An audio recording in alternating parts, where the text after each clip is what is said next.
Good morning, what time is it? Good afternoon, everybody. I am joined today by the Chief of Police, Peter Newsham, and MPD leadership, as well as Deputy Mayor for Public Safety and Justice, Kevin Donahue. We are providing a public safety update and discussing various activities we will be participating in this week related to public safety. Chief Newsham will provide an update, including an update on a recent case involving a child. The chief will also highlight a series of upcoming MPD community engagement events. And finally, we are going to talk about additional tactics MPD will deploy to get violent offenders out of our neighborhoods. We all know that the effectiveness of our police department is dependent on their relationship with the community. It is why we make building and keeping the community's trust a top priority. The chief will tell you about a national event that we will participate in this week. And it is emblematic of the approach that we want all of our officers to take each day in getting to know the communities they police. We are also continue to make investments in our non-police side of the work that the government does to keep our community safe, including the work that we do at the DC Jail with the Ready Center, the Office of Neighborhood Safety and Engagement, and the DC Infrastructure Academy, which trains DC residents for good paying jobs in infrastructure. So with all of that, we know that we all have work to do to make sure that no one has an illegal gun and is using an illegal gun, that residents are working with police to close cases, that our federal partners are working with us to make sure that the guilty are prosecuted and convicted. So with that, I want to turn to the chief for a public safety update. All right, good afternoon. Thank you, Mayor Bowser. As you know, this has been a challenging year with regards to shootings we've been experiencing here in the city. MPD is continuing to work with our community to remove illegal firearms from our streets and to hold the shooters accountable. We firmly believe that we can't be successful without the community's assistance, and I'm going to highlight some cases where we need the community's help. First, I'm going to talk about a couple of closures that we recently had. On Wednesday, July 31st, at around 10 p.m., members of the 5th District were dispatched to the 1300 block of New York Avenue Northeast for the report of an assault. When they arrived on the scene, they were directed by security personnel at the shelter to a victim who was suffering from apparent injuries to his head. The victim was found inside of the shelter. DC Fire and EMS arrived on the scene and transported the victim to Howard University Hospital, where he was admitted with fractures to his jaw and his skull. On August 3rd, the victim left the hospital against medical advice and was transported back to the hospital on August 5th. At this point, he was admitted in grave condition. On Saturday, August 31st, the victim, David Bodrick, of no fixed address, succumbed to his injuries and he was pronounced dead. An autopsy was performed on Mr. Bodrick and the case was ruled a homicide. The cause of death was determined to be complications from blunt force trauma. On Monday, September 30th at around 3:15 p.m., members of the Capital Area Regional Fugitive Task Force took custody of 31-year-old Marco Scott Bay of Northeast D.C. Scott Bay was placed under arrest and transported to the homicide branch, where he was charged based on substantial probable cause with second-degree murder for his role in the death of David Bodrick. The investigation determined that Scott Bay assaulted Mr. Bodrick, resulting in his death. On another arrest we had on September 9th, at about 7:20 p.m., 6th District members responded to the 3400 block of A Street Southeast for the report of a shooting. 2 suspects and a victim were involved in a verbal altercation when one of the suspects brandished a handgun and shot the victim. The suspect fled the location. The victim was treated for a non-life-threatening injury. This morning at about 9:30, 19-year-old Sincere Howard of Northeast D.C. was arrested pursuant to a D.C. Superior Court arrest warrant, and he was charged with assault with a dangerous weapon. We have received a lot of inquiries at our Public Information Office regarding our most recent homicide, so I'm going to share the details we have at this point. This past Sunday, at about 10:20 p.m., members of the 3rd District were on patrol when they heard multiple gunshots coming from the area of the 600 block of S Street Northwest. When they responded, they located an adult male victim suffering from a gunshot wound to his torso. He was transported to a local hospital where all life-saving efforts failed, and he was pronounced dead. The decedent was identified as 19-year-old Talil Bird of Southeast D.C. At this point in the investigation, we believe the decedent was operating a moped, and there was an exchange of gunfire. A loaded handgun was recovered from underneath the moped. There is no motive known at this time, and we have not identified a suspect yet. We're hopeful that the community can provide any information that they might have regarding this shooting, so we can bring this to a swift closure. The next case we'd like to highlight involves a very violent offender in which multiple and extremely disturbing crimes were committed. Friday, September 27th, in the 2700 block of Douglas Road, Southeast, at about 3 a.m., the suspect and an adult female victim were involved in a verbal altercation. During the altercation, the suspect began to physically assault the victim, causing severe injury. The suspect then proceeded to kill the victim's dog. Before the suspect fled the scene in the victim's vehicle, he also physically assaulted the woman's 10-year-old daughter and threatened their lives. The victim receives treatment for their injuries, and thankfully, they were non-life-threatening. Detectives from the 7th District were able to obtain a D.C. Superior Court arrest warrant for Delonte Mitchell of Southeast D.C. He is wanted for felony assault, second-degree cruelty to child, cruelty to animal, and theft one stolen auto. We believe all of these offenses are domestic-related. We have a picture of the suspect off to my left. He's described as a 35-year-old black male with medium skin tone, 5'9" in height, 185 pounds, and brown eyes. He was last seen driving a 2015 silver Hyundai Sonata with Virginia tag VXJ 7129, and that is also in the flyer to my left. If you have any information regarding Mr. Mitchell's whereabouts, please contact us on 202-727-9099, or you can text us on 50411. We're also attempting to locate a vehicle of interest, as we talked about a week ago, in reference to a homicide and shooting of 5 individuals that occurred in Columbia Heights Village. This was a shooting that shocked this entire neighborhood. On Thursday, September 19th, at about 10 p.m., members responded to the 1300 block of Columbia Road for a shooting. When they arrived, they located 5 adult male victims and 1 adult female victim suffering from gunshot wounds. DC Fire and EMS responded, transported the 5 victims to local hospitals.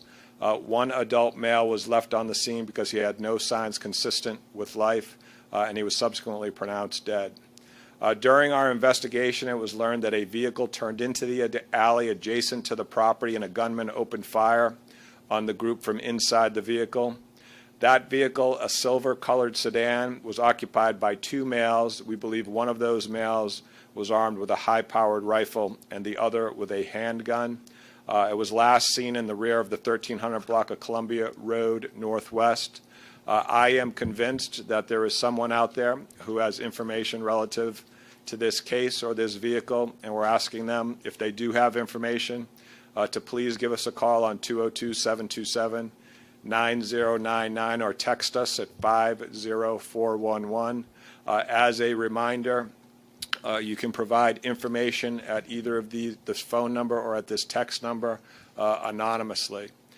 In homicide cases, we offer a reward of up to $25,000 for an arrest and a conviction. As a response to the recent shootings in the city, we have increased patrol staffing through targeted overtime in the 3rd, 5th, and 6th districts. In addition, we have implemented an overtime detail within our Narcotics and Special Investigations Division, which increases their capacity and their capability by about 30%. As you know, our Narcotics and Special Investigation Division includes our Narcotics Enforcement Unit, our Criminal Interdiction Unit, our Major Case Unit, and our Gun Recovery Unit. This went into effect last week and will be ongoing as needed. I want to be clear that we intend to use whatever additional resources are needed to get these shootings under control. We intend to continue to locate violent offenders using the community's help and hold them accountable. We also intend to continue to recover illegal firearms in our community. Before I finish, I'd like to talk a little bit about our community outreach teams who work tirelessly to engage with our citizens. This morning, our outreach team kicked off a weekly community safety meeting with the following groups: the Anacostia Coordinating Council, Dcps Outreach, Event DC, local churches and nonprofits. The idea behind this meeting is to brainstorm and discuss ways to improve community safety and response and support for east of the river residents. On Friday, you will see our outreach teams and school resource officers join other community members in the Congress Heights neighborhood from 3:30 to 5:30 during the 7th District Safe Passage event, ensuring that all of our students are safe when they're traveling to and from school. And then lastly, I would invite all of you to attend MPD's Coffee with a Cop. We will be holding an event in each of our police districts. This is a National Coffee with a Cop Day. I will personally be stopping by the Starbucks at 325 7th Street Northwest. I'm sure I see you out there in the audience looking. Will be there to see me. Lou, you'll be there, right? Peter, see you there tomorrow. Okay. I'm sure it'll be to see me too. But a list of the locations and times is available on the flyers, and we can take any questions that you all might have. Go back to the most recent homicide. You said it was a shootout. Did the victim also? Does the victim participate in the shootout as well? It's unclear at this time. We did recover a loaded firearm, though, from beneath the moped that the victim was operating. There was some talk that you were going to add potentially a 6-day of overtime for investigators. Are you planning to do that? Is that something you're talking about? We have investigators in our Narcotics and Special Investigations Division. That is an operational unit which operates citywide. The idea by increasing staffing over there, because what we're seeing across the city is we're seeing way too many shootings. The idea behind that unit is to address the shootings that we have in the city, particularly to recover these illegal firearms that are popping up all too often. And do you think that this additional staffing can really make a difference? I do, or I wouldn't have done it. So, Chief, can you expand on that? So you said that you've increased the overtime for the detectives in that unit, and then you talked about patrol officers in 3, 5, and 6. Correct. So how does that, what will residents see as far as patrol officers on the streets? So I don't know if the residents will see it. Hopefully they will. So the idea behind the patrol is to target them in the areas where we have had the violence. There's two things that the patrol officers can do. They can engage with the community and particularly potentially get leads relative to the shootings that occurred. But in addition to that, I think the increased visibility will make folks feel safer. The shooting in Columbia Heights Village in particular, the mayor and I were up there on a walk not too long after the shooting, and people were rattled by that shooting. When you have a weapon, a high-powered weapon that's shot off in a community like that, everybody hears it. And we have a responsibility on the police department to make people feel safe when something like that happens. And I'm also hopeful that the engagement that we have with our officers in the community can lead to some information so we can find the people that are responsible. Chief, is there any way, it seems like a lot of times these overtime programs and some of these other things that you do come at toward the end of the year when homicides are spiking. Is there any ways to do any of these things earlier in the year? Yeah, I don't think if you looked at our overtime, that would support that, Peter. Whenever we have an uptick in violence, we will address it with overtime. This isn't about end of the year. This isn't about time of the year. This is about violence that we're seeing in our city. So is this overtime all budgeted for? Do you have an estimate or a price what this is going to cost? We can get you the costs on the overtime. Before we implement overtime, I always look at the costs. There was some talk from the FOP about. Let me go back to the cost issue on this. We have a responsibility for ensuring that people are safe here in the District of Columbia. I think that we need to find a way to, if we need to, to bind the money to be able to ensure that people are safe. The amount of gun violence that we've had in recent weeks is something that none of us should tolerate. And we're going to do everything we possibly can at MPD to stop it. There was some talk from the FOP, I can talk about that briefly, about some terms under the contract where you would declare an emergency and then be able, under the contract, to have mandatory 6-day, or you're Yeah. not doing that. Whenever we have overtime implications that impact the union, we relay that information to them so they're aware of it. Are you declaring an emergency? There's no emergency declared at this point. Yes.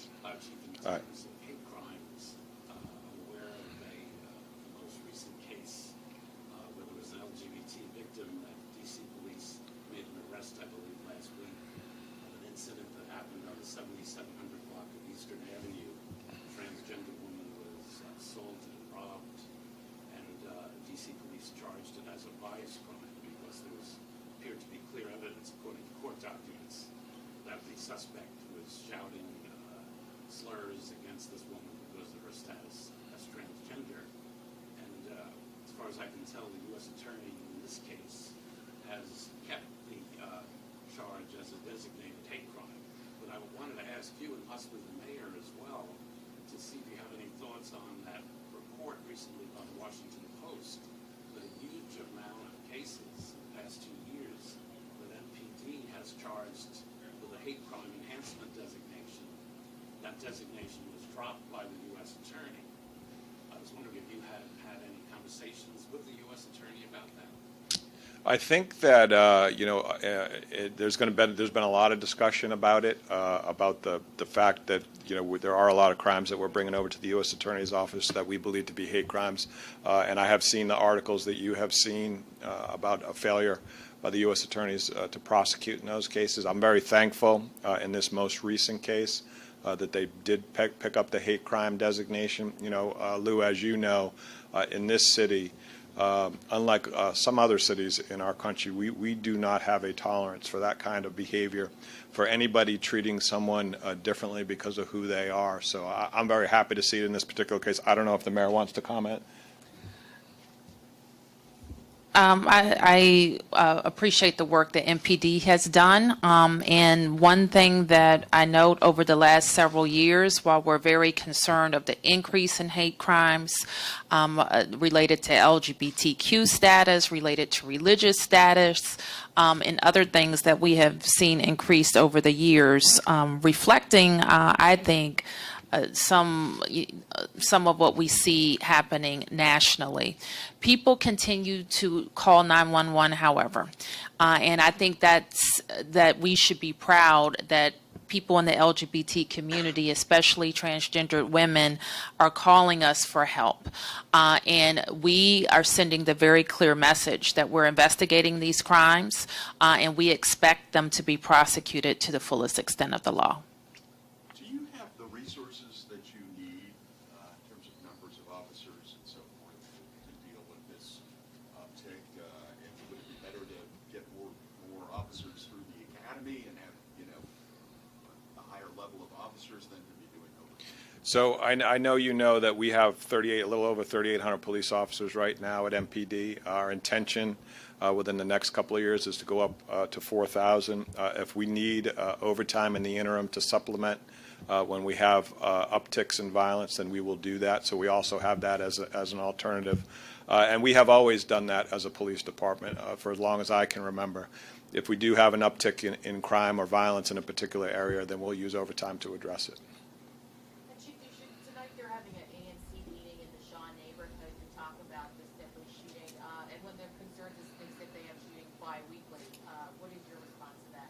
I would agree that we have way too many shootings in our city, and that I think that we collectively need to do everything we possibly can to put an end to it. The other thing I will say is that, this is not a police problem. This is not a community problem. This is everyone's problem. Everyone needs to be engaged on this issue until we can start seeing the numbers turn around. I'm convinced if everyone rolls up their sleeves and does their part, then we will be able to turn it around. There's one murder or one killing that part that's not discussed at all. That was the woman who was found burned in Bushwoods County. We have not got the name, not even got the acknowledgement that it was a DC case. Is there anything that you can? I can tell you, Peter, we're working cooperatively with Prince George's County on that case, and we anticipate that case will come to a closure. As soon as we have enough details, we'll be releasing that information Is there a publicly. reason why even a name or a location has not been released up to this point? I think it's because of the fact that the investigation is ongoing. So there's some things we want to nail down about location. Once we have that, we can release it publicly. You have that information on virtually every other case. Right. This is the only one of 130 cases that you have not even released, withheld the name. And As soon location. as we have it, we will get it out. So in fact, I know that you have raised that with me before. When I finish here today, I'll talk with my folks and see if there's something we can't put out on that case. I'll get the latest update on it. Mayor Bowser, off topic. I asked you about this last week. Yesterday was the self-imposed deadline for DCPS to have all of the after-school, aftercare, DCPS staff compliant with background checks. DCPS just put out a statement saying that the after-school and those people have complied, but that DCPS staff themselves are not fully compliant, and they can't even say what percentage of the school staff are or are not compliant. What do you tell to parents who have been asking for this information for some time and were relying upon your assurance that this would all be in place by today? Well, Mark, I think we were very concerned about vendors and making sure that vendors met the very high level of background check that we require. And we immediately took action to make sure that our vendors could comply. Our next level was to focus on our own employees that are DCPS or some other government employee that have all passed background checks. Our law requires that they do it every 2 years, and that is the part that we're working to confirm, that the 2-year kind of recheck has been completed for them. And so I'll have to get you the percentage, and I'm sure that we're very close to being able to provide that. Do you have any idea, a ballpark of, you above 90%? I don't know, so I need to have the chance to confirm that for me. Chief, one final question. This is kind of unrelated to the voyeurism case from the 1400 block of P Street, the Whole Foods. There's some concerns about why it took so long to make this arrest. Can you tell us a little bit about that? Yeah, there was complications with getting into the suspect's device. We had to ship it out and actually have the FBI assist us in getting into the device. Some of the newer cell phones that we have out there are very difficult to get into. But once we got into it, we were able to charge him, and now we're looking at potential other victims in that case. All right, thank you all. Thank you. Thank you.